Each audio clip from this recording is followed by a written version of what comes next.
Running with Maverick and Wolfman. Hey guys, big episode today. Maverick here. Wolfman here. Today we have a very special guest. She is a friend of mine, a mother, a mentor, and a runner with many titles on the U.S. and world stage. Lori. Hi. Hi there. Hello. Hey. I didn't expect the video, guys. Oh, sorry.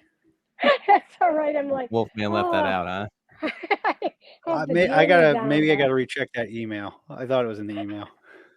oh, I'm sure I get about a 500 a day. Not that many, but anyway, hello. Hello.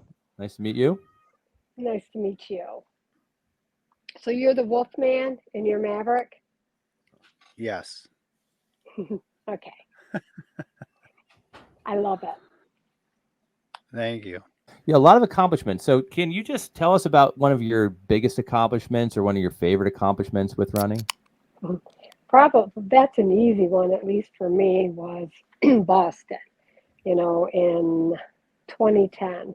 I was, the standard for qualifying for the Olympic trials had gone down. They were lowering it each year by like a minute. And I was running like 250s that pretty consistently, 250s, 250s.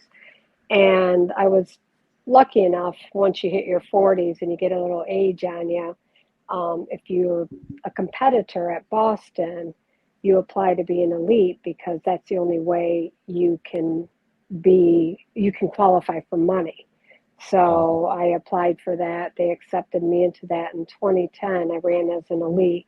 Well, I did in 2009 also with my team, and we won the team division in Boston. Following year, I went on my own. And the interesting part, I'll just tell you a little backstory. In 2009, when I was running with the elite women, I always started up in the back because you have the top, they invite the top, about 50, 55 of us are invited. And we started at that point at 9:32 in 2009. When the gun went off, we were getting close to the 1 mile mark, and I was running with my teammate, and I said to her, we are way too close to the lead women, because you kind of guesstimate, but it's so hard because this is before they had the higher tech GPS. You just had to watch and you waited for that split. And we came up to the clock and you could see it was like at 6 minutes. As I got closer, it was like 6:30s. So that was the year they took off what they would call, quote, pedestrian. Me, it's like, but the women went slower. So the following year, my girlfriend wasn't there in 2010. And when I went out, I thought they were too far in front of me. So I was trying to adjust it, and it had that slight downhill start, and went through that first mile in a 6 minute pace. And I was like, oh boy, I am not a 2:37 marathoner. So I backed off, and that would be the highlight, because by the time I hit the halfway point and you get into the Newton Hills, my first half was a 124, so you can kind of give yourself or closer to 125. My second half, even in the hills, was a 122. But by the time I got to Boylston Street and I could watch, my time, and I was looking at it, I knew there was too much between myself and that finish line, even though it's way out in front. I know you've run um, Yeah. at Boston. You come down that home stretch, and I don't know how many is it, like about a half mile or so, but it feels long. It's got to be, but it seems like eternity. Yeah, it does, because you're in the last 0.50, and you're Yeah. like, I can hear everyone, and it's just an amazing um, event. But I saw the clock and I saw 2:45. It switched to 2:46, and the standard was 2:46 flat or under.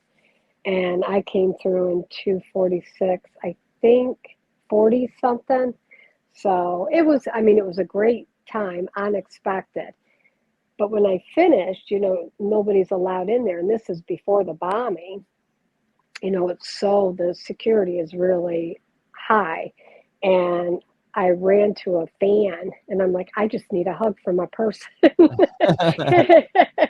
So anyways, but the cool part about it was they had ISA as like the sub-elites, and then the elites went over to the plaza, and that was locked down. All the guards were out there. Because I finished first American in the Masters, second overall in the Masters, they took me away from the one tent and took me over to the plaza and brought me in there. And I was in there, ESPN, CBS, all the big, local and American big, the ESPNs were there. Anyway, they were asking me what I wanted, and I said, I really like one of those John Hancock towels. I really would like one of them, but the lady, they went and got me tea, and you got a massage, and I'm lying there, and I'm next to the woman who won the Boston Marathon, and I'm just like, this is crazy. The bugger was my husband and my daughter could not get to me because I didn't have the passes. I didn't expect to do that well. I always aimed for the top 5, but that was neat. It was just quite an experience. I got to sit in there with Ryan Hall and Mary Acor and a lot of Kenyans, but it was really amazing. And Mary Acor at that time was one of our top Americans, and she lived in California, and she's the one that helped me out and got my husband and my children into the hotel. And I'm just in awe because I'm just a White Sox girl, and the bathrooms are really posh, everything. And I'm like, wow, I wanted to live in that plaza, but I got, went to the ceremony and all of that. So that was my highlight. That was an incredible day. And, that would be my number one. I will always consider Boston number one. When I won the wine glass, I think it was 2004 the first time.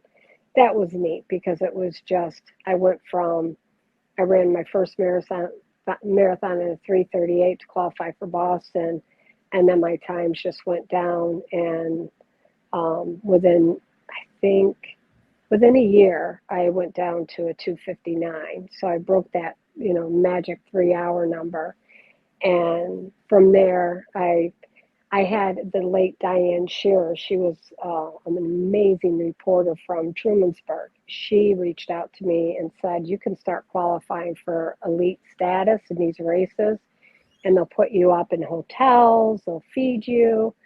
So she wrote Sounds up pretty good. Yeah, it was neat. And she did my biography. It's a good thing about getting older. That happens when you hit 40. So, yeah. That's what I've been telling him. Well, the standards are still hard, but they're easier to get to. I just need to get my mileage in. That's what I'm working on. Yeah. And it is. It actually, I believe, it took me about, it must have been over a year. I said it took me about 2 years of really good, consistent training, but having those ups and downs where you train for 3 months and then you kind of give yourself a break in there, and then you train again. You do that cycle. And I've had, when I started winning a lot of the bigger races, I met Jenny Spangler. Am I saying that right? And she was, and it was 96 or something. She won the trials. I met her on a sag wagon. She got me a coach. She actually talked to me about coaching because I was just at a level I was trying to coach myself and read out of books and see what would work best. But I've had a coach since 2000 and probably 8 now. Did you have a history of running? Like, were you running in high school and college, or did you just pick it up one day? So, you want me to be honest? Sure.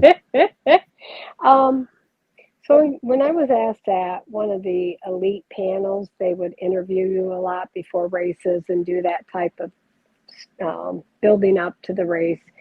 And I was blessed enough to go to some of those. And I was asked, like, what got me into it or when I knew I was decent. And I said, actually, it wasn't so much knowing I was decent. I was just really competitive.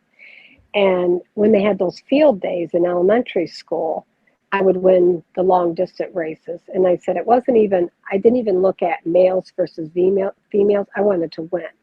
So I usually would beat even all the boys because I was just distance I could do. Sprinting, not so much.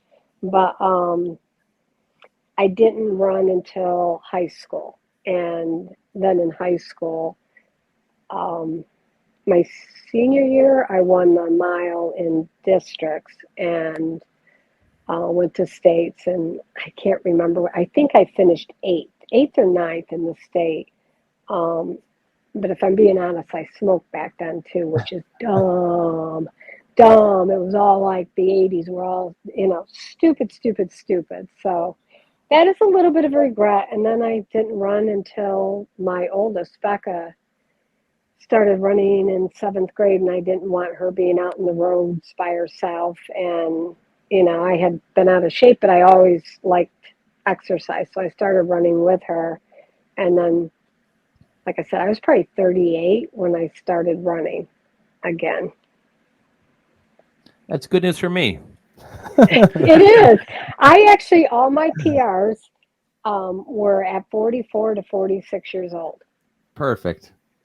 So there's always hope. you But go. then again, I didn't run in college, so that wasn't, I don't know. I had people say things to me like, can you imagine what you would have done in college? Like, no, I can't, because I can't live behind. I have to live forward. Yeah. Right. That's a good way to summarize it. Yeah. It's so hard to know. And I know, like, comparing myself to the other runners like Wolfman in college. So Wolfman and a few of our teammates were all junior high runners. So they already had years on me before I got there. So I was just coming on when we stopped running in college. And that was, wow. that's kind of how it goes. So it takes a while to get good. And it takes a while to see those times drop down for most people. Yeah. And you have to be patient and give yourself some mercy, because you're going to have horrible races. You could have a workout and everything's clicking, and then suddenly, you go to the race and it's like, what just happened? Wanting, there were times I ran in a race and I'm like, where's the nearest ditch that I could just throw my body into and just say, I'm sorry, I fell. You just have to have that patience and let your body have those fatigue times so you can build back up and continue. So Right. I agree. Yeah. I agree.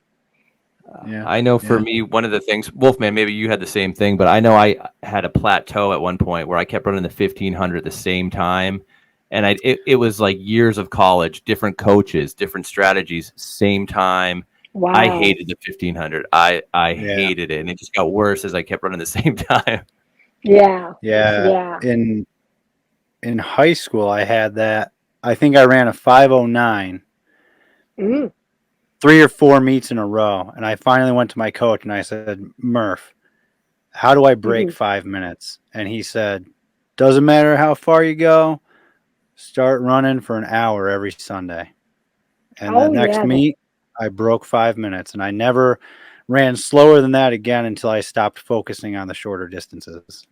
Right. Yeah. And that was like a staple in some of my workouts too. Not necessarily even when I was doing the marathon, but I would take Becca out and we would do like a 10 miler, even though her event was the 1 mile.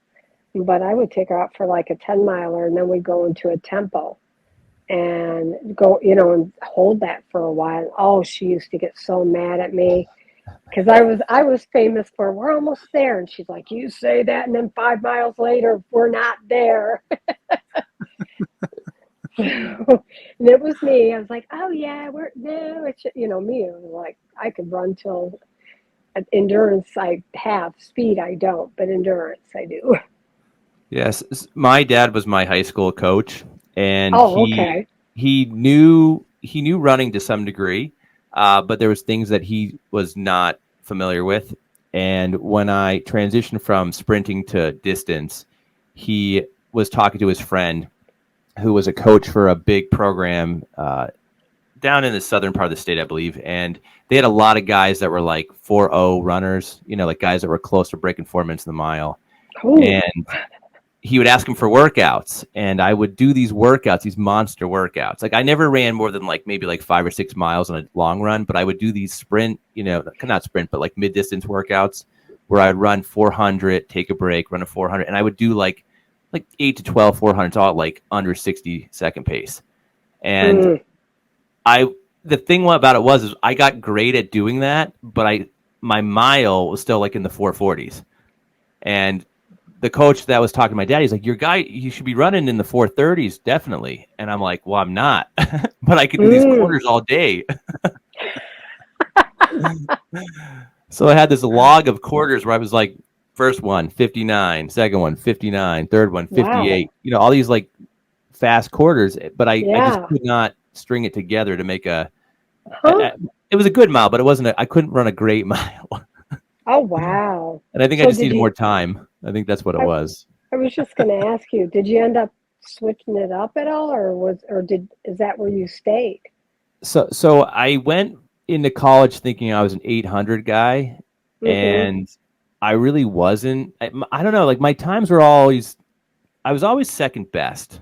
The irony that my nickname is Maverick, because I was always number 2 for almost everything I ran. Okay. So when I ran sprints, I had a teammate who I could beat in a 40. But then when we ran the 100, I'd run 11.5 and he'd run 11 flat. Okay. And then he graduated, and then I got another teammate that ran 11 flat. So I got really tired of losing to my teammate. So I tried the mile.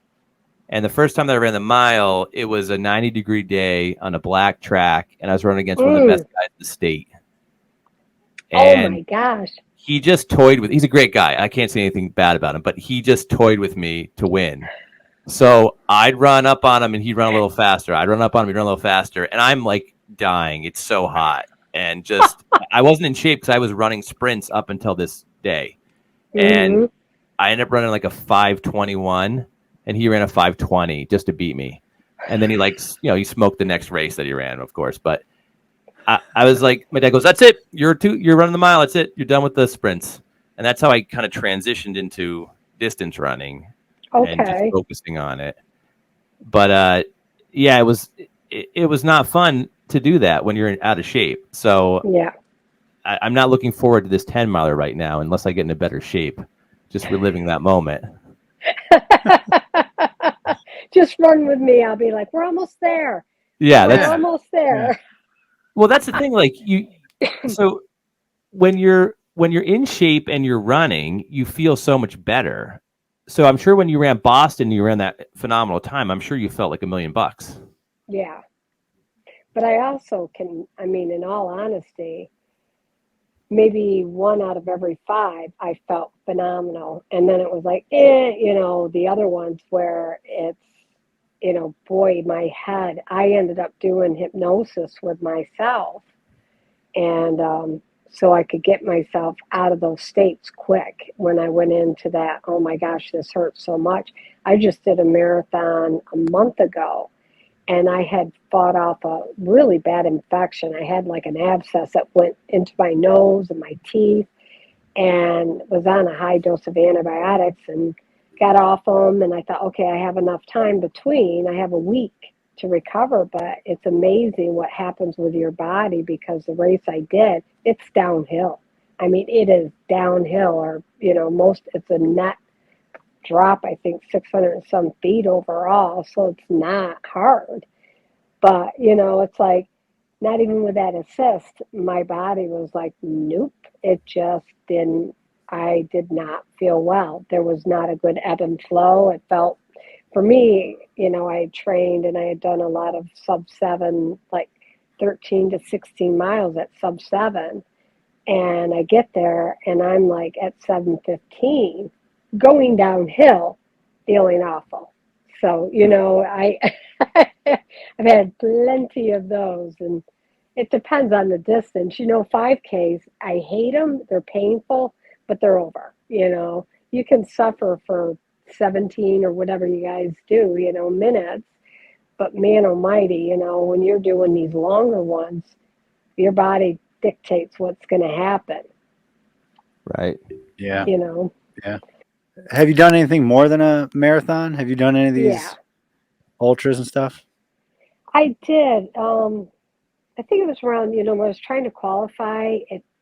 I don't know if I recommend that. I know Casey Ellis, you know, was starting to toy with trying to qualify, and it's very exhausting mentally. And I had a stress fracture in 2011, and it was like, okay, it's off the table. It's not, you know, it's just not going to happen. And so I kind of had peace with it. And then I just felt like I didn't want to do another race. And then John Johnson, I ended up seeing him and talking with him, and he introduced me to some longer, you know, the mountain races and different things. So I did do World's End 50K, and the following year I did the 100K. Was it? No, I went to do the 50K again the following year. I don't know, but I did like the 50K. I think I jumped to the 100K the following year. And the 50K I won. So I thought, oh, the 100K, I got this.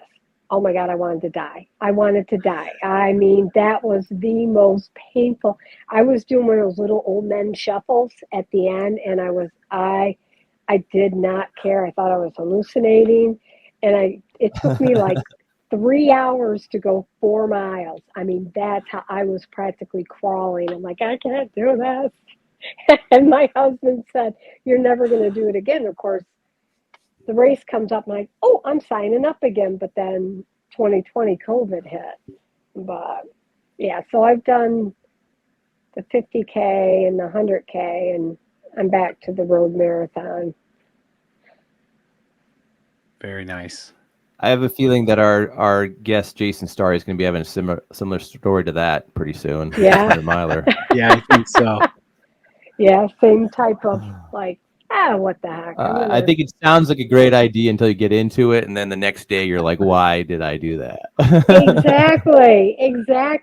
It's Well, the thing the that next I day you love. could still be running it. That's true. That's true. Some people are still running the next day. Yeah, yeah. I love the story of Gary Ferguson. Are you guys familiar with him? And he did all those Yeah. what did he do? 500 some miles over a period of few days at the fair. Anyway, Something like but that, yeah. he saw a When you've got submarine. nothing to do. Huh?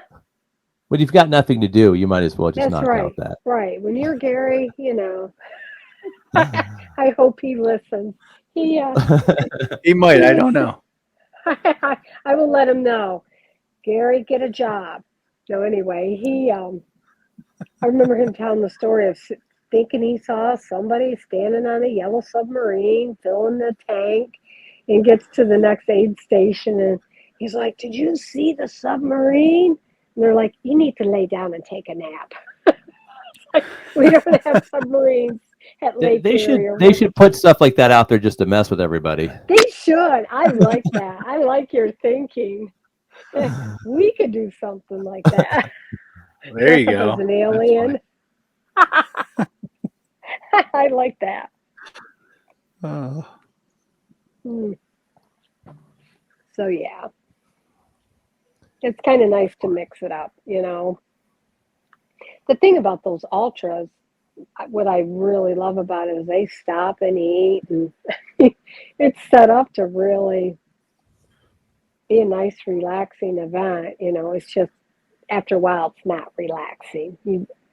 Yeah, It goes from enjoyable to not.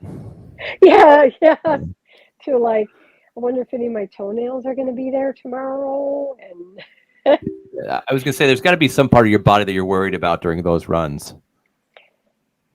you know, I think at least for me, I just tune all of it out. But after doing that 100K, they went to, you know, my clothes. Of course, you're sweating, then you get cold and all that stuff. But they went to take off some of my clothes, and I didn't realize the chafing from the sports bra with my skin. I could hear my skin just go right off. and Wow. it peeled right off with the bra. I was like, oh, okay, all right, but yeah. Wow.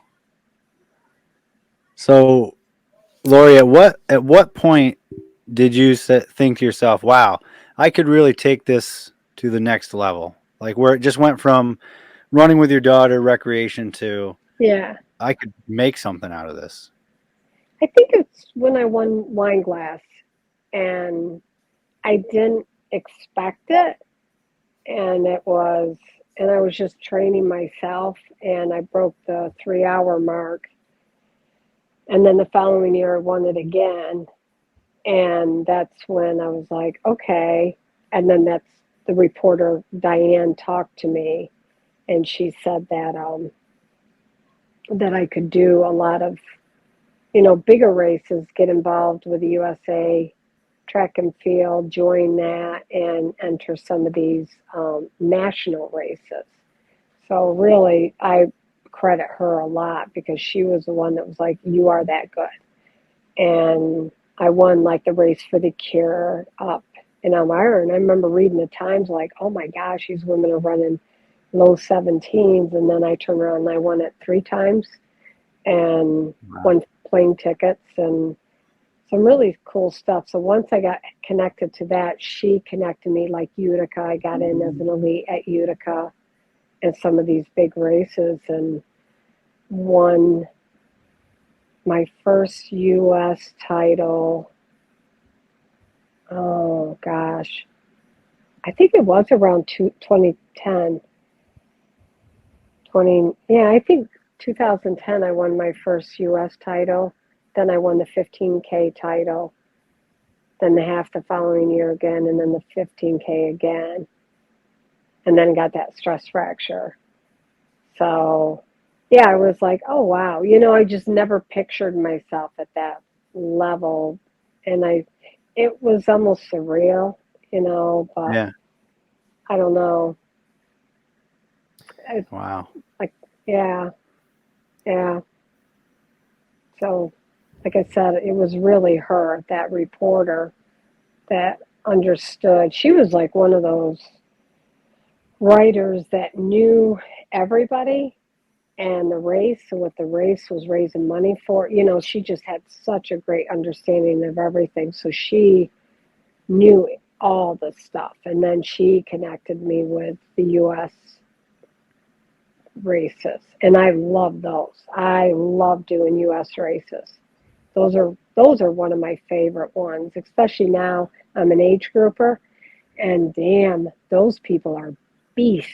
I mean, it is like nuts. You're coming in. It's like somebody 60 years old just finished with me.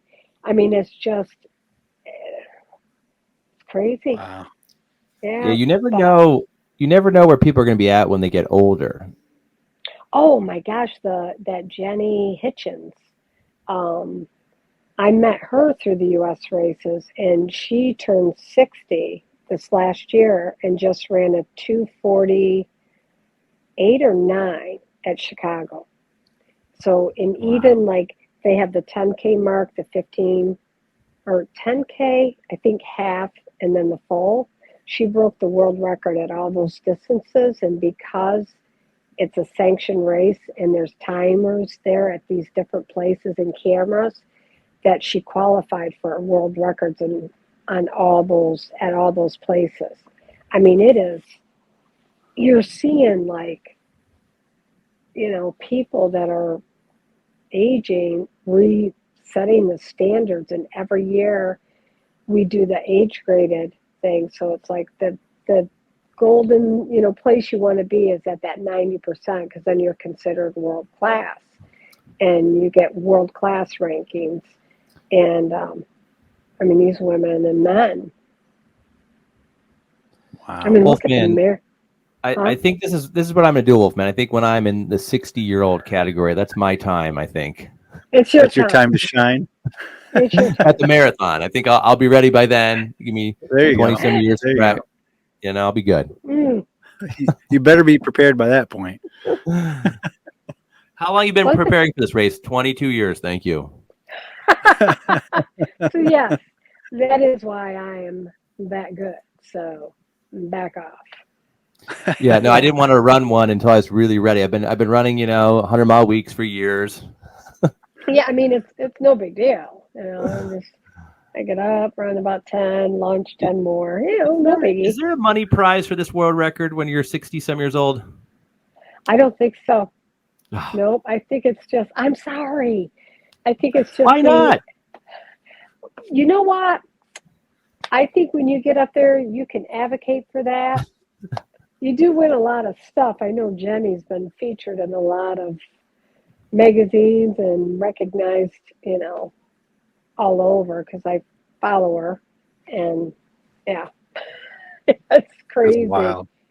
Uh-huh. I know. What do you guys think of what's his name? The guy that almost broke 2 hours and then died in a car accident. Oh, Gibson. yeah. That was Did you watch him something. at the, I watched Chicago.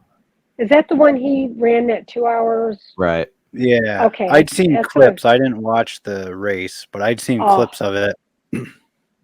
It was a crazy, amazing race. I mean, Oh my gosh. And I guess the weather ridiculously was fast. perfect that day. Yeah. He was what, only 24 years old? And it's like, Yeah, he was in his early 20s. Yeah. It's And a he had little like the Prefontaine story true. because Yeah. he's right there about to start coming on, and then all of a sudden there's a car accident. He's gone. He's gone. Yeah. Yeah. I know. Yeah. We were actually together when we found out. We were watching the Super Bowl here at my house. Mm, Super Bowl. Yeah. Right. And I was like, hey, that guy he died. yeah.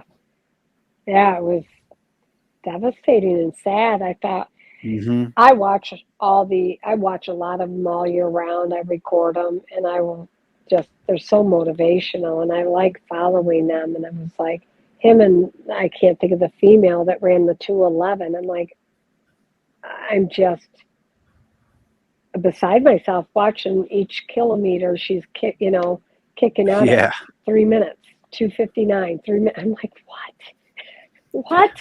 It's like, it's just unbelievable. So, yeah, fun to watch, isn't Yeah, it? it was Yeah. amazing race all around that Chicago Marathon. Yeah, Mm-hmm. yeah. I didn't realize that was the age group championships too. So, see, when you practice and you hit Maverick 60, it'll be back in Chicago probably. Getting ready. I've heard Chicago's quite a fast marathon for all the turns that it has. I've heard that too. I Yeah. don't know. Doesn't it have like 16 turns or something like that? And to put that in comparison, Boston, I think, has 4, and they're all in the last like 2 miles. Something like that. Yeah, that's true. That's true. Boston is. I mean, Yep. you've done Boston. Yeah, yeah. But I always find it interesting that Wolfman remembers a lot of these races so well, and then I ask him a question that he should know, and he's like, I don't remember that.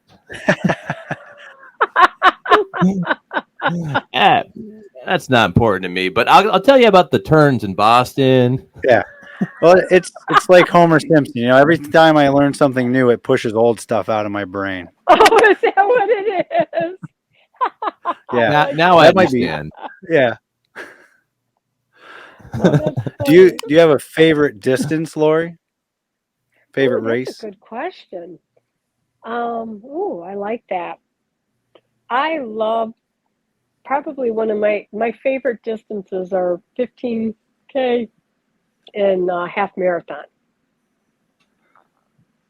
Is that the same with you? I don't get the 15K, but I'm going to have to run one to figure it out, I guess. Yeah. Well, I told him last time, my favorite is the marathon. I really enjoy the marathon, but a lot goes into a marathon. I like the 15Ks and the halves. Mm-hmm. Yep. Yeah, because even with those, it's like you can kind of ease into it. Yeah. I mean, a marathon you ease into it, I'm telling you this much, my coach is OCD. She figured out the nutrition, and it is spot on. I will tell you about that at some point too, but um, where you don't bonk. I had no bonking. My body was tired at it. Yeah. But yeah, I love the 15K and the half. I'm doing a half on Saturday. So Oh, nice. I was I was going to jump into another marathon because honestly, I trained and I was consistently showing that I could. Again, this is the marathon. It's like my body, the workouts. Like, yep, I can hit at least a low 3 hour. Maybe not break 3 hours, but go low threes, like around 305, 303. And I knew it wasn't in the cards. But and please correct me, either one of you. Is it Morton or Mortine? I don't know. That drink. She Not had sure. me like, I had the gels. It is like, I absolutely swear by that stuff. It's expensive though, so I'm very careful with, I don't just take it on my long runs. I'll take my cheaper stuff. But the nutritional, So go ahead. what is this drink? It's Morton. Oh, What is it? A recovery drink or something to take during it's the run? it actually has a lot of, it has the calories. Let me see. Oh, yeah. I'm new. So I'm here's new to the eating and drinking during runs. I'm not whoops, a versed in these. So hydrogel. Oh, This I one has have the heard of that caffeine. stuff. Oh, I love it. And then there's a drink, and it has 360 calories.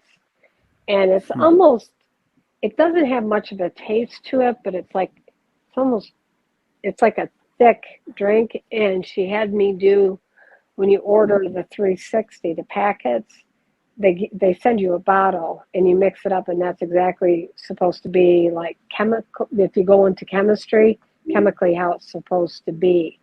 And then she had me split it into threes. Took some in the first few miles. My husband met me at 10. I got another one.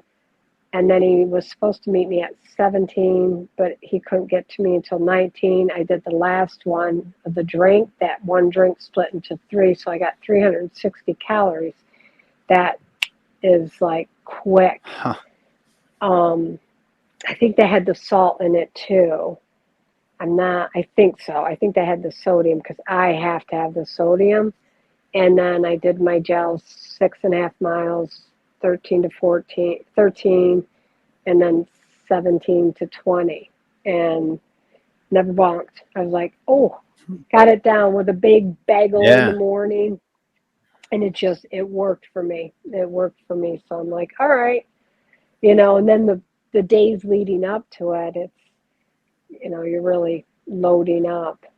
Yeah. So, Lori, how do you feel about Wolfman drinking an extra large coffee and a sausage, egg, and cheese Maverick, croissant I can't talk about it. prior to the marathon? All right. All I can say, all right, Maverick, is I'm sorry, Wolfman. What was the time after you ate that? What was your time With This is every time. in the marathon? What did you? For my first race? one or No, the when most you recent ate. one? No, when you drank coffee and had, He does it every time. every time. That's every. The only marathon I didn't do that for was Disney because there was no Dunkin' Donuts. I can't even talk to you right now. This is. Hey, if it worked for you, it doesn't. Go ahead. Oh, I was just gonna say, It sounds terrible to me. I would cramp in the first half mile and be like, I quit. This is ridiculous. They would be seeing mine on the the road in front of me. I'd be like, whoa! They'd be like, stay away from her. She ate McDonald's. If I drank an extra large coffee, I'm pretty sure I would just have a heart attack and just be done with it. That'd be it. That's crazy. Yeah, so, that is. I mean, I don't I don't chug it right down, and I probably I time it so that I finish it, within an hour to a half hour before I start. But Yeah. Boston, I had figured out to where I would get off the train at a Dunkin' Donuts, pretty much, get to the bus, and then go up to the start. So you got to plan these things. I'm learning something here. I do drink a little coffee before I do a marathon. I do. And it doesn't bother me at all. I mean, because it's not now, I could never eat something that a bagel, we're talking just with peanut butter on it, and that's it, because man almighty. Outside of that, I'd be hurling. So, hey, listen, good for you if you have that iron gut. I don't. We talk about it so much, I fear there's going to be problems. I know. I can't wait to find someone who actually has that same breakfast, but I don't think we're going to find anyone for a while. Well, I'll tell you this much. I'm going to give you a little sneak peek into the elite village, when I've been in there. I've never seen them do that, ever. So I'm just saying. Imagine if they did. Oh, my God. Everybody be slipping on their poo. I would say the other word, but I'm trying to keep it PG. I think we have a nice experiment going, because initially I was thinking the Vibram 5 Fingers versus the Super Shoe, but now I'm thinking, Wolfman, just change that pre-meal and we'll see how fast you run. Yeah. I don't know. Oh, I know. Have you guys worn the Super Shoes? I did. I wore them for a quick mile the one day, and I'd been trying to get them out a few times, but every time I would try to go out, it'd be raining. It'd just be nasty, and I was like, oh, I don't want to wear these in the rain the first time I wear them. But I had it in my head I was doing it, and it did rain, and they felt funny. They were so like cushy, and I don't know if it's because I haven't worn a traditional shoe in 10 years or more, or what, but then the next week I ran another quick mile in my 5 Fingers after running a 5-mile run with the track team. I ran the same exact time, maybe 1 second faster in my 5 Fingers. But I don't know. They felt funny to me. They were very cushy, very springy. Yeah. It's a different feel, which, by the way, I want to congratulate you on your Disney accomplishment. You did really well. Oh, thanks. Yeah. Thank you. How many races did you do with that? It's 4 races in 4 days. So it's a 5K, a 10K, a half, and a full. Oh, my gosh. But the half was modified. Yeah, the full is at the end. And Hal Higdon said, if we have people pay for this, they'll do it. And people do. What did you end up getting in the full after doing all that work beforehand? I ran a 3, what was it, Maverick? A 3:14:15 or something like that. That's good. I think it was a 3:14. Pretty 99.9% sure that's what it was. Yeah. That's amazing. So I tell you, Lori, it's the first marathon I ever did that I was sore at the start. Oh yeah. So I knew. Game day decision, I knew the time I wanted wasn't going to happen. Can you imagine, though? I mean, we could go through the past again, but gosh, that's pretty fit. Yeah. That's pretty fit. I was pleased. I think I was in the dopey challengers. I think I was 30-something or 20-something out of all of them. Nice. So, and number 1 for Vibram 5 Finger wearers. That's right. Well, that's awesome. Are you going to be doing a marathon in the near future, or waiting? I'll be at Wineglass. I'll be doing Wineglass, the full. Good. So, good. Yeah. That's a good one to break, if you're going for that sub 3. Yeah, I'm looking forward to it. I've done the half there a couple times, and I like it. I've heard the full is pretty good. So, yeah, it's fun. I think it was the second year I raced, or well, no, I did it. I did it the first year, and then the second year is one night I came back and did it and won it, and then the third year I came back and won it again. But that year I was chased by a dog. There's a guy out, because you're running On the down route? this back road on the route. Yeah, he's out there scraping his house, and this dog comes after me, and and I said, "Sir, there's a race. There's a race." Dog. I was like, the guy was just kind of Wow. looking over his shoulder, like, "What's your problem, lady? I'm trying to paint my house. I don't know what the hell you're doing, but let me paint my house." Yeah, chased by a dog. Stop bothering my Wow. dog. Yeah. Sometimes they get that, like, why do you even run? It doesn't make What's your sense. problem, lady? Yeah. Now that That's year wild. it shot up to like 84. Wow. And I don't know, I made a wonderful rookie mistake. I didn't get enough fluid, and by the time I needed it, it was too late. Yeah. And I just remember people talking to me and like, "You can do it, you can do it." I would not have cared if 25,000 women passed me toward the end of that. I passed out as soon as I crossed the line. I just face planted it. And I was like, Wow. that was fun. That was fun. Yeah. Wow.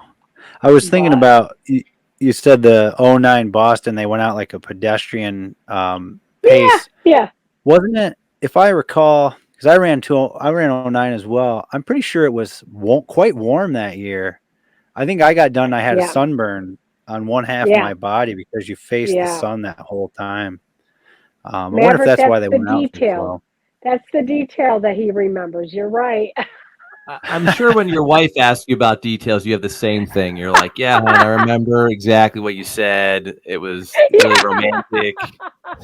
Maybe not that so much, but funny enough, I remember a lot more than she does. She does not remember that This is coming to that video. gym to get me. I know.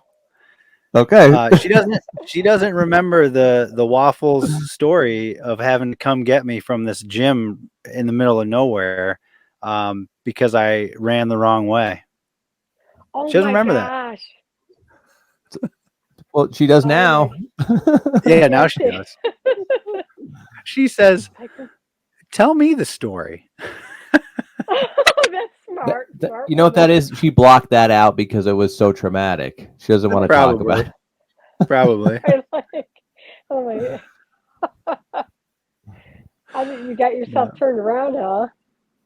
Well, I think there was a road closure somewhere, and I did not Oh, take the proper detour. yeah.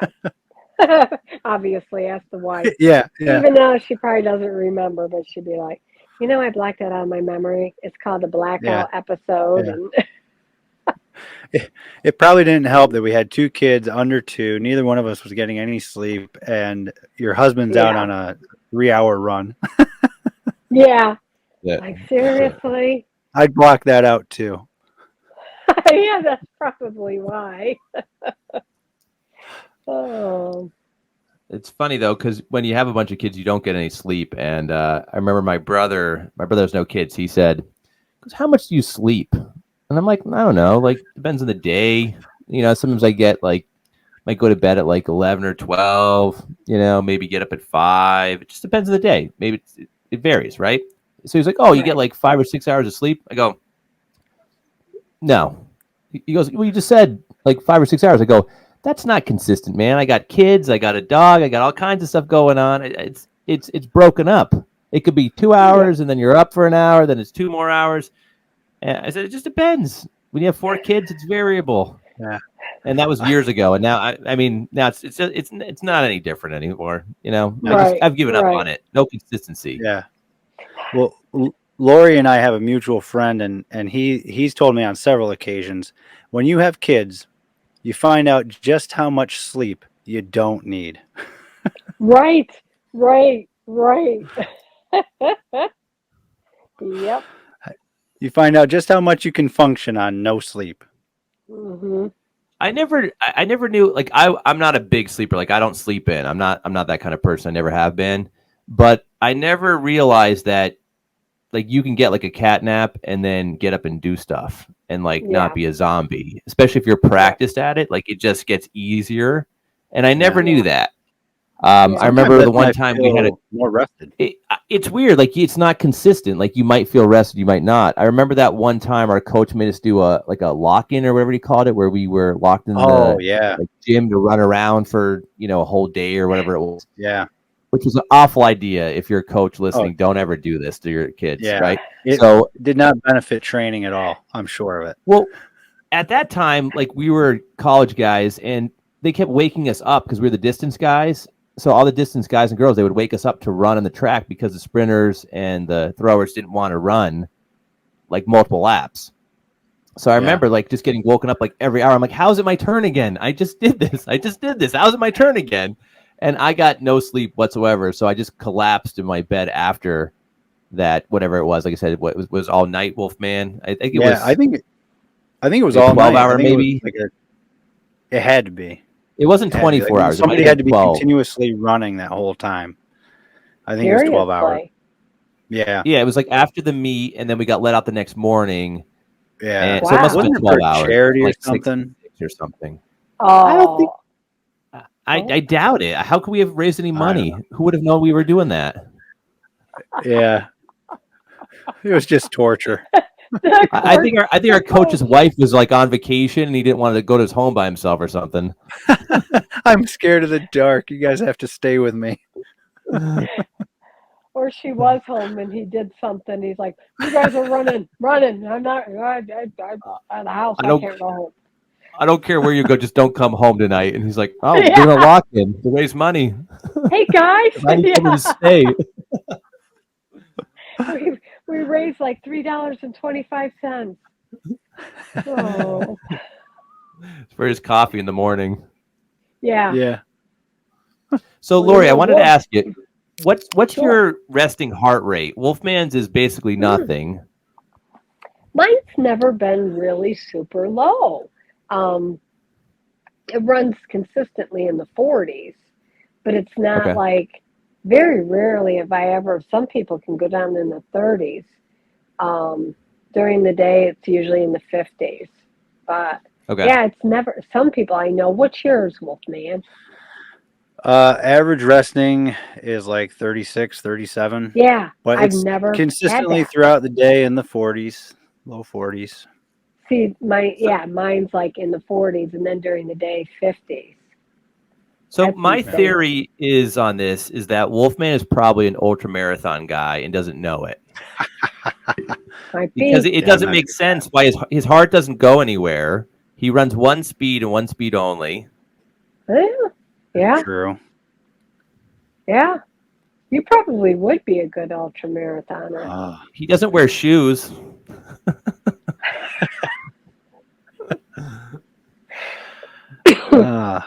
I don't know. I don't. Maybe if you That's keep low. working at it. Who? Me? No, him. If he keeps working Oh. at it, maybe I'll do one. Oh. But I don't think so. Based on talking to people, it's inevitable. If you keep doing marathoning, you're just gonna, go up Yeah, a you little have bit to. more, try it out. Oh, I got a buddy that's doing this. I'm gonna just tag along, and all of a sudden, boom, you're in it. You know what, Maverick? I think we should make a deal right now, and that is get him to do it. We'll crew for you and do a recording of the event. Perfect. Oh boy. It is so much fun, though. It is, especially people that are like have great consistent paces. They are great ultra marathoners because they just consistently click off. Click them. Yeah, and I don't know. I mean, do you like climbing? Are you a pretty Like good the climber mountains? too? Yeah, I have a pretty good. I'm pretty good with hills. I think. Yeah. yeah. But I Because if always you have attributed that to where we live. live, yeah, that's what That's why I think all my PRs, except for the 15K, all my PRs have been on like rolling hills. Not ridiculous ones, but just rollers. But I think I need Yeah. that break Mhm. up to kind of shift in and out. But yeah, I think we'll work on that, Maverick, with Wolfman. Oh, I, I love I would probably curling. be willing to run 26.2 miles of it just to get you to do it. Ooh, he says he's going to Ooh, be a pacer for you. that makes it I'll a little do the more record. enticing. Yeah, Just try not to yeah, do one that's like in the middle of the night, though. true. Yeah, Try to do a daytime one so I can see where I'm going. yeah, there's some good ones. Yeah. I don't know. We'll see. It's only like 50 miles. Yeah, It's not. only. It's not. No big deal. No big deal. Yeah. Ain't Actually, no thing. it's not horrific. It depends on if you're. I mean, obviously, with World's End, what kills you, World's End, is not the climbs because I don't know. Like you, I can climb and climb and climb and climb. I mean, it's going down the hills. That just trashes your quads. Yeah. That's what killed me at the end of that 100K. I mean, when I saw a downhill, I was like, I just wanted to sit down on my hind end and slide down like a little kid. Can I'm you like, roll down them like a kid? you know what? I would have loved it. Yeah, even my husband went out looking for me because he's like, my wife's dead. She's dead. She's. He probably wished. Except for I don't have life insurance, so tough, babe. I'm here. I made it. Oh, that's great. So we got to ask our famous question. What's the most unconventional thing you've eaten during a run? Oh, that is a good question. Unconventional. It's definitely not like a. Honestly, oh, during a run. God, Like an event, yeah. an event. Like during a race, yeah. Um, it had to be at one of the ultras. Oh, I really, I, I really don't know. I've had, I think what was weird for me is it's not so much what I ate. I'm one of those. I'm one of those individuals that has to force myself because I have a hard time eating when I'm doing ultras. But I think what surprised me was more of I'm not a soda drinker at all. I haven't drank soda since my 20s, and I crave Coke or Pepsi. Crave it. And I will drink that like I'm drinking a Gatorade, one after another, and go to the next one, drink one after another. So that's probably the weirdest thing. I was like, and Yeah. like I said, my friend John said, Lori, when you get to the tables and they have the food, look around whatever your eyes lock onto, and it's what you need. And yeah, I could drink soda. I could sit and drink a whole bottle of it. I don't. So that it would be more of what I drank, because otherwise it's Yeah. just watermelon, pierogies, stuff that I don't have that iron belly like you. Yeah. I don't want to be changing my drawers when I'm coming in at the next aid station. Yeah, Like, I would watch say out. I have a strong stomach, but when Wolfman says stuff, I'm like, it's not my stomach as much as just the cramping. Like, how do you not cramp with all that weird stuff going in there? Yeah. Like all that salt and it's just heavy, fatty food. Like, I would just cramp up. Yeah. What is the, I I mean, I'm mean, curious what have you eaten at a marathon or a long run? myself, Yeah. the most unconventional thing. Yeah. I don't know that I've ever had anything unconventional during a run or a race. I got done with one race and all I wanted was a donut. My Yeah. first marathon, Steamtown. I when I finished, the only thing I wanted to do was sit down and eat a donut. And Yeah. I ran it again, I think 5 years later, and I remembered nothing of like the everything that happened after like mile 19. I don't remember happening in the first one, but I know at one point at the first one, you go through like a small wooded trail area.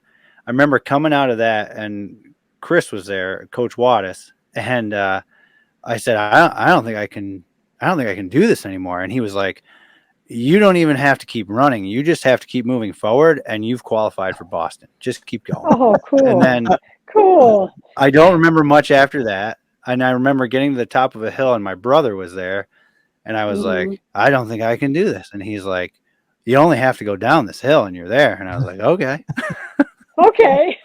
And You were then just like, I just just go, wanted to just sit go. down and eat a donut. That's funny. I know after I did Yeah. Boston, one of the times I said to John, I crave like fat, juicy hamburgers. I mean, like, I want a big fat hamburger. And, well, we're on the road and it's like you hit one of those fast foods, and it ended up being McDonald's. And I'm like chowing down on a Big Mac, and I don't eat fast food. So let's just fast forward to 45 minutes down the road. I'm like, oh, oh. It was like that was stupid, John. That was so stupid. It tasted so good because I was like, oh, no, no, no, no. I was like, oh. But yeah, it's fun But stuff though. I think though that like I don't know about you, Lori, but I cannot go on a long run if I don't eat breakfast first. So Oh, I I have have to. Hmm. always eaten breakfast, and I mean I eat Yeah, my eggs, my toast, my yeah. bacon, whatever it might be. I wait an hour and then I go on my long run. So That's I about what I have to eat do. before my run. Yeah, I eat one of those great big bagels smeared with peanut butter, especially Yeah, if I'm prepping. And yeah, definitely. I have a good sized dinner the night before. yeah, So yeah, yeah. So I think it's just you train your stomach like you train your body. I'm just used to it. yeah, yeah. Well, I didn't But train my body for a Big Mac. That was not in the cards. But there's still time. Yeah, yeah, I can.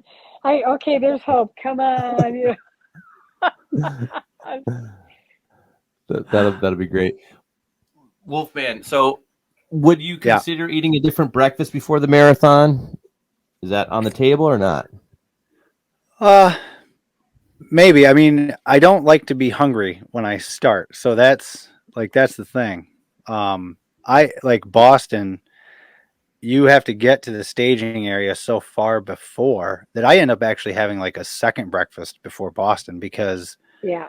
I've already gotten hungry before it starts, and they've got Hmm. bananas and bagels and all kinds of stuff. So I usually have a little more at a race like that because it just takes so long to start.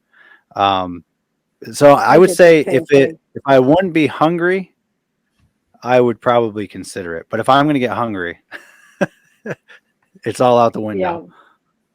Yeah. Yeah. I eat up to 2 hours beforehand. I mean, I have a routine, but Yeah. then I have like Fig Newtons and um, those Honey Stinger. They have those Oh waffles, yeah. and I love those. And I'll sit there and eat almost right up until when I'm running. But I've done it so Yeah. much it doesn't upset my stomach, so I'm used to it. But Hmm. yeah, Yeah. It always worries me to start a marathon if you're hungry, because if you're yeah, already you hungry at the shouldn't. start, how are Oh, you you're going to feel screwed. as it Yeah. goes? Yeah. Yeah, because your body, once you're depleted, there's no catching up. Yeah. Yeah. You're behind. You have to be in front of it. Yep. So, and fluids, it's like even if I take 1 to 2 ounces, I'm doing something at the fluid stops because I'm like, it's going to be what it's going to be, and if I have to go to the bathroom, that's a good thing. Yep. Yep. But Yeah. Maverick, have you done a marathon? No, I was going to say I'm not getting the sense. So have I you done any longer ones or I've like had I've races? had probably 100 people talk to me about doing a marathon and tell me I should do it, and I just keep resisting it. So I Like, don't know what number is going to make me finally go and do one. I think you guys should listen to me negotiate here. You two need to There you barter go. this. You do the ultra and I'll do the marathon. Mhm. I Mhm. I don't know what I don't know what it is. It's just like I guess my biggest hesitation is that when we would run in college, I hated the long runs. I would take Huh. speed work at any amount of speed work, any speed over a long run. And it seemed like Wolfman and a lot of my teammates were the opposite. They're like, "Oh, I love the long run. I take a long run." And I was like, "No, give me 1200s, give me 800s, give me miles, whatever you want to give me, but I don't want to run all that distance right next to each other." Mm. Yeah. Interesting. I would get bored usually around like 10 miles. Yeah, but And if you're running with Wolfman, you can entertain Yeah. you. that's what There I'm you go. hoping. It really, it's much. I run by myself too much, but it Me is too. so much better when you. It isn't. It's so hard, but it's so nice when you get with other people.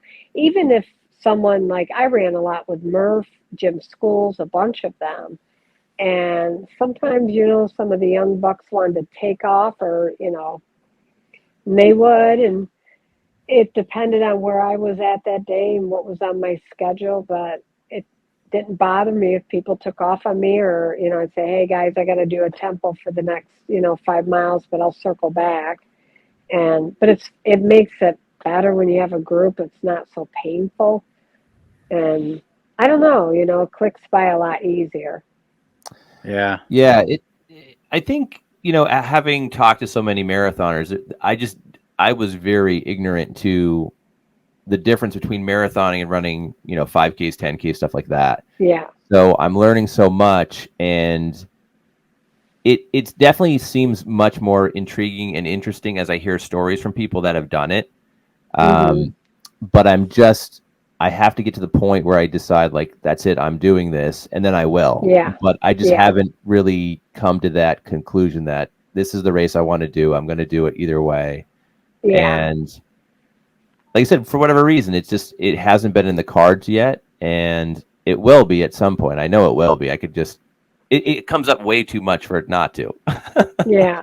Well, I People will signed ask, you up in I'm a October. patient. So. What was that? I signed you up in October, so Yeah, right. that's I what got a it's going room to take, booked. probably. I had no idea the room booked.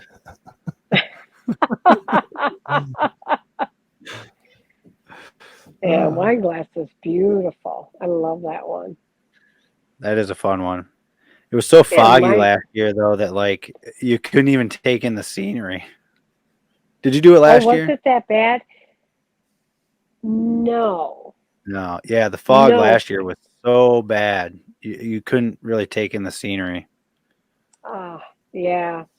I'm just sitting here going, no, did it the year before because I pulled that calf muscle or that, ended up doing that to my Achilles. And that's why I ended up doing a marathon instead in February. And I was like, yeah, I'll do a destination one. And then I'm going to hop in another one and just kind of give it another roll. But yeah, when I was ready to do a marathon, I'm like, I want to do a marathon. And I fell in love with it. I mean, I really liked it. I like the people, it's just, I love the camaraderie that comes with runners. I watch my grandchildren in different sports and I'm like, oh, this is intense, We're all like, what the hell are we doing? We're all kind of loopy and we're all, you know, just standing around going, it's so cold. We're complaining. We're ready for the, gun to go off. And then, Yeah. I go to these games and it's like people screaming and at their kids. And I'm like, you guys need to run. I told my grandchildren, you need to run. We're happy. We're really, really happy people. It's funny you bring that up because I've been thinking that ever since I got away from ball sports, because I was a multi-sport athlete all the way through until I got to Yeah. college and decided to not do that. And I was on very competitive teams, and there was always people like that, whether it be their kid or someone else's or just the team in general, the coach. You'd always get some people that were over the top, and Yeah. it's just Yeah. this super ego. And Yeah. it always got to me. I was a little kid. I remember this particular gentleman yelling at me. It was a co-ed basketball team, and I was the point guard, so I had to bring the ball up the court, and he was Yeah. yelling at me to pass the ball, and I can't pass it till I get over, Mm-hmm. to like where Yep. kids are, because like I just can't just throw the ball Yep. when I'm like on the other side of the court. So I would have to dribble up, and then I would pass it or shoot or whatever. That was my job. And he would just scream, pass the ball, pass the ball, pass the ball. And I literally just threw it to his kid who missed the ball completely. And then I looked at him and I said, there, I passed the ball. And he didn't say a word. Like, that was it. He just stopped talking. And I was a little kid. I think I was in I don't know if I was like 9. Isn't that I'm a insane? 9-year-old. Like, Yep. why are you screaming at me? It doesn't matter. None of this matters. It's co-ed 9-year-old basketball. Nobody cares. But this guy. Yep. Yep. I see And that the amazing so thing, much. too, thinking back on it, like, if I was a parent nowadays and that was a 9-year-old game, like I was a coach for my kids' team at that age, if I saw that, if I had a parent yelling at one of the players to pass the Yeah. ball, I'd be like, ref, just take him out. Take him out of the gym. Yeah. Throw him out. Like, get him out of here. Like, because it was crazy. Yep. It's a super ego. Yep. And you watch it, and it's, I say all the time, my God, it's, let's face it, guys, you're not going pro. I'm going to tell you right No. now. You're fine. You're good. You can be a shining star in a little area, but, even with me, it's, I've sat with families and parents before. I'm like, you know what I did the day after I won a U.S. title? I worked. Yeah. I went Came back to to work. work. Wait, I you went didn't get a big contract and sit at home and do nothing? Oh, God, not quite. I think I missed it by. You're so I'm close. wait, I know. I'm waiting until I'm 60. I think my PRs are around the corner. There's big money They're when you coming. turn 60 in marathoning. Yeah, and that's the other thing about running is the pay compared to other sports. These athletes really don't. They don't make a large amount, so you really have to enjoy it. But it's just, Yeah. I love it because we're doing the same thing, whether you're first or you're dead last. We're all doing that same road, that same course, unless you're Rosie Ruiz or whatever, and you jump in last mile Jump and win on the the Boston yeah. or the train, right? That Just the happens. Yeah, the train, train, or jump on the train, jump off the train. Yeah. yeah, but yeah, threw a little water on herself. There's And no cheating in sports. I'm sweating so bad. Who's this? Where do they come from? They'll buy it. Jump. They were so fast you didn't even know they were in it. Yeah, they were right through. That's So, wild. Yeah, but I'd have to say that running, swimming, those sports, there's still competitiveness. There's still some, team issues at times if you're really, in a close knit team. But Yeah. there's a lot more fun. There's a lot more camaraderie and Yeah. positivity that comes out of those sports than Yeah. with the ball sports and the very, competitive, like, oh, there's only 5 people on the court, or there's 9 people or Yeah. 11. It's just much different, and there's a lot less of that, like, parent Mm-hmm. problem going on. Mm-hmm. At least that's my experience.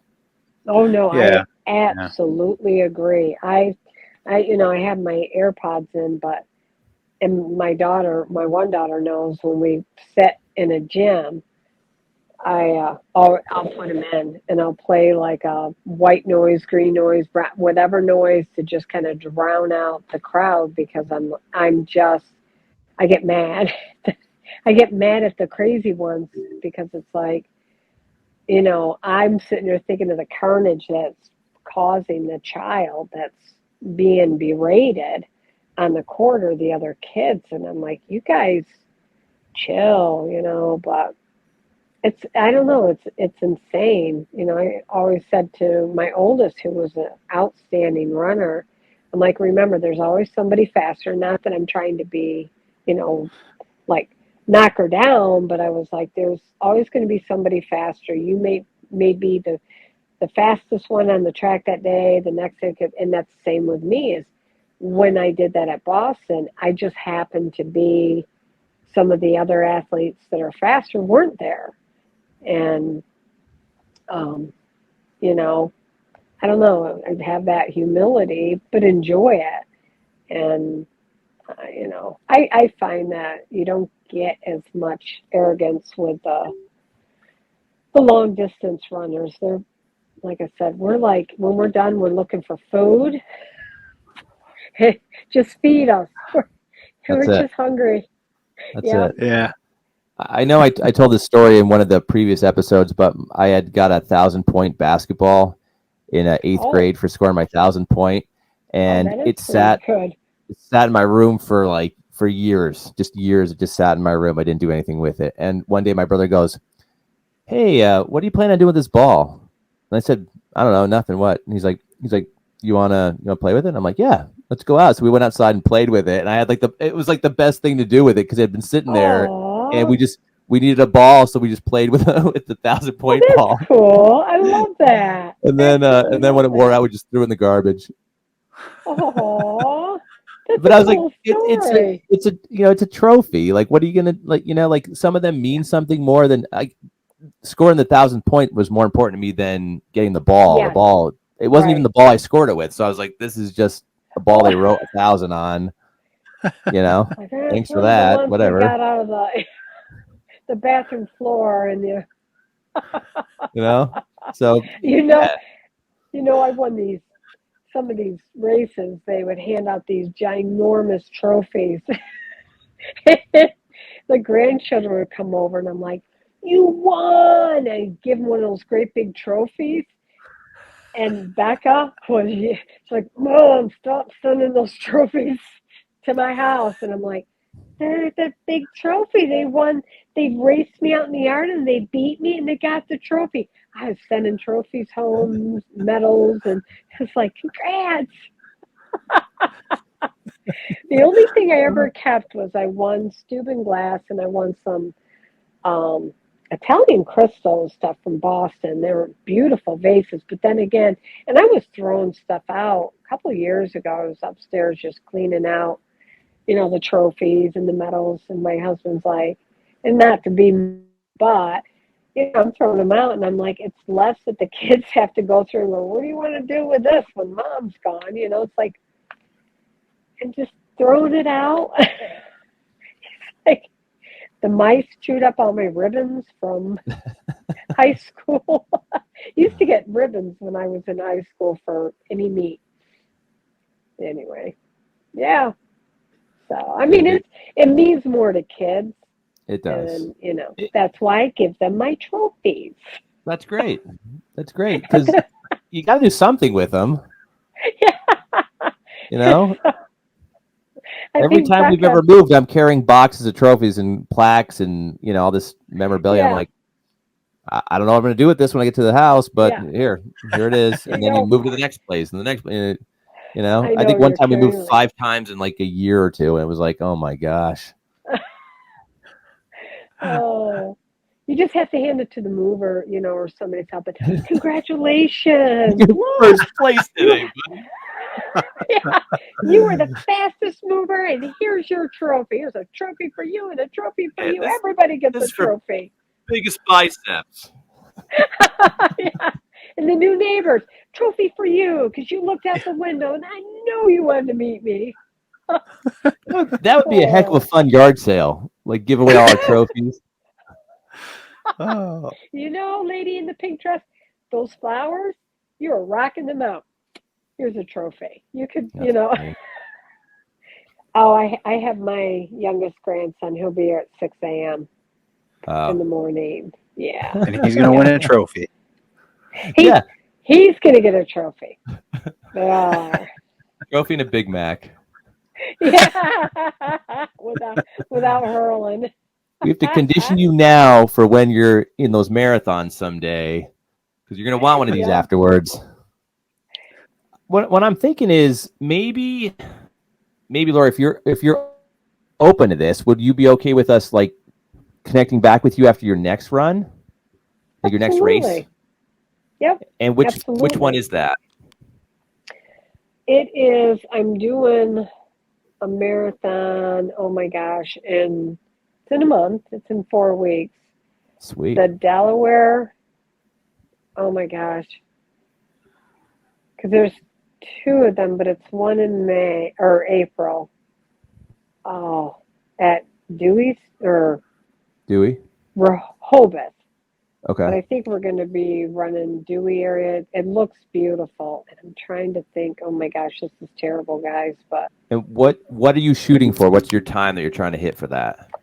I really want to hit that 305, Okay. sub 305. That's fingers crossed what I'm shooting for. But Sweet. you know, yeah.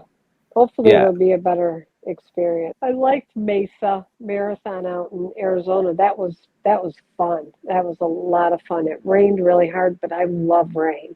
I don't mind running in the rain at all. So really, the conditions for me were ideal. It's just, my body was just like, no.